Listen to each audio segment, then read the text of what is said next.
Here's what I started sending people today. And I'm getting some good responses, definitive yeses and nos, which is great. So, for example, this person's name is Shelly. I said, hey, Shelly, this may or may not be for you, and feel free to say no thank you. I've been helping people build their own health and fitness biz on social media for 8.5 years and counting, and thought I'd see if this was anything you might be interested in hearing more about. Would you be interested? So that's what I'm sending. It's similar to other things, but I've never sent one exactly like that before. And I don't think I've ever framed it that way before in an invitation I ever sent out, where I just said I've been helping people build their own health and fitness biz on social media for 8.5 years. And the reason why I worded it that way is because recently I did a poll with everybody on my newsletter list, and also just on Facebook. I listed several different topics of interest, from getting healthy to self-confidence to building an online business. And everyone was all over the place in what they were interested in.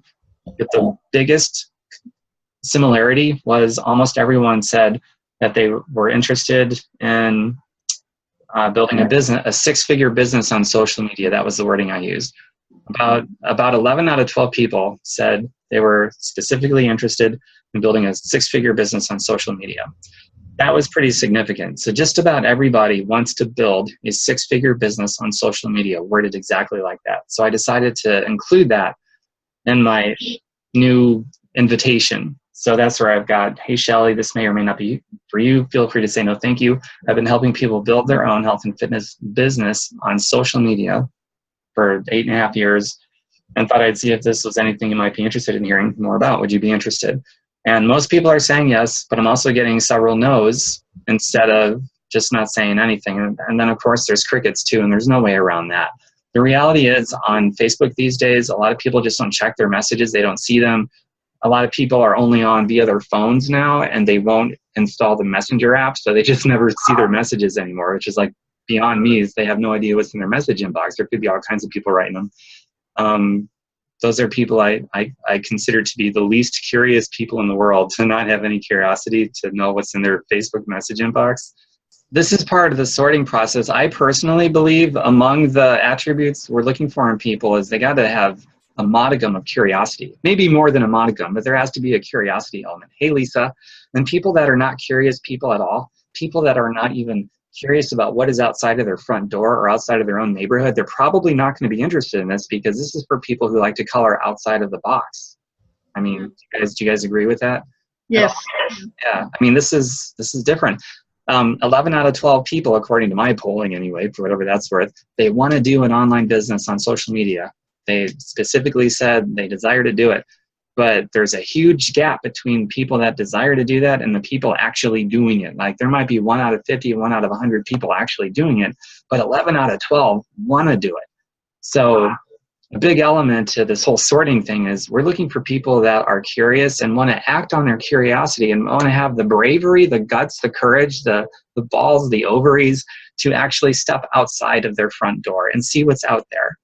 Because everybody, almost everybody wants to see what else is out there. It's a big world, but very few people will develop the courage to actually do it. And that's a big part of the enrollment process to see if somebody's going to do this. Is they have to be in that frame of mind where, okay, I'm ready to color outside of the box. I'm ready to step outside my front door and see the whole world out there.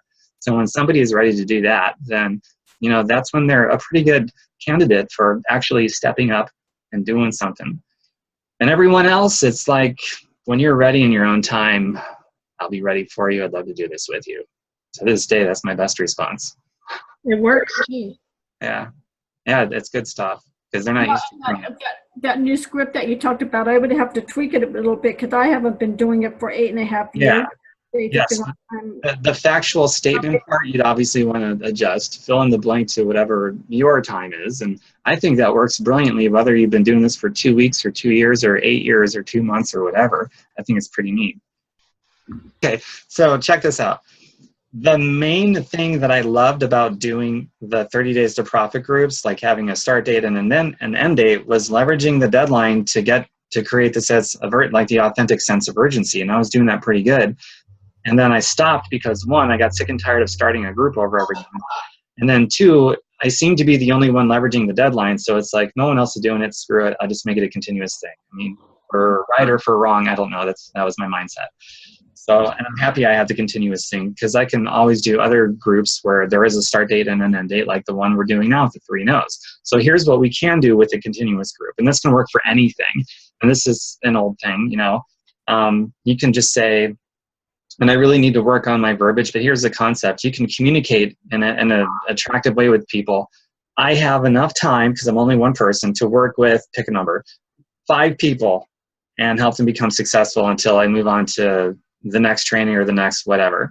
So I'm looking for 5 people who are ready to go to work now, who's going to use my time and show up every day, right? Something like that.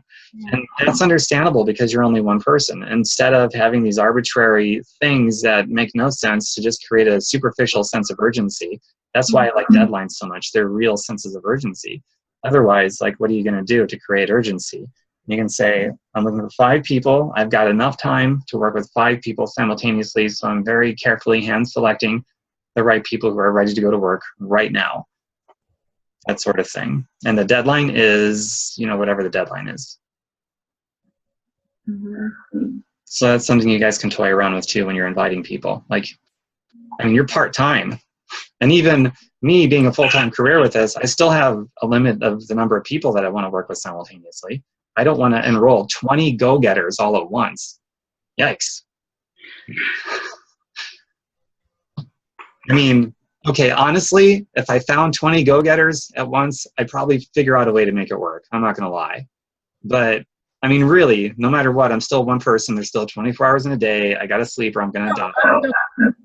Those real, say in the top 10 coaches, do you think they get 20 go-getters all at once? Or No. So nobody does. Nobody does. There's some, you know, the top 10 coaches, some of them enroll as many as 35 a month, which is more than 1 a day. And most of them are just bumps in a log, you know, but, you know, it's really easy to understand why somebody's a 15-star super diamond. I mean, all you have to do, let's say 1 out of every 50 people you enroll ends up being a rock star. Okay, well, in 6 or 7 months or whatever, or under a year, you're going to be a 15-star diamond if you're enrolling 35 people a month. So that's the beautiful thing about becoming really great at the invitation process. I mean, if you're enrolling that many people, wow. If you're doing half that many people, I think that's incredible. Or if you're enrolling 10 people a month, I think that's pretty freaking cool. And you're going to have some rock stars within a year. But most of them are not going to be superstars. And of the ones that say they're going to go to work hard, a fraction of those will actually do what they say they're going to do, because most people just don't do what they say they're going to do. So that is the number 1 reason, in my opinion, that we are not overburdened with supercharged go-getters, no matter how many people we enroll. There's just very few people that's going to line up their feet with what comes out of their mouth and follow through with it. And that's just the way that life is inside or outside of this business. It's going to take time, but, you know, the people you can help, it's just amazing. It really is. And thank you. Totally.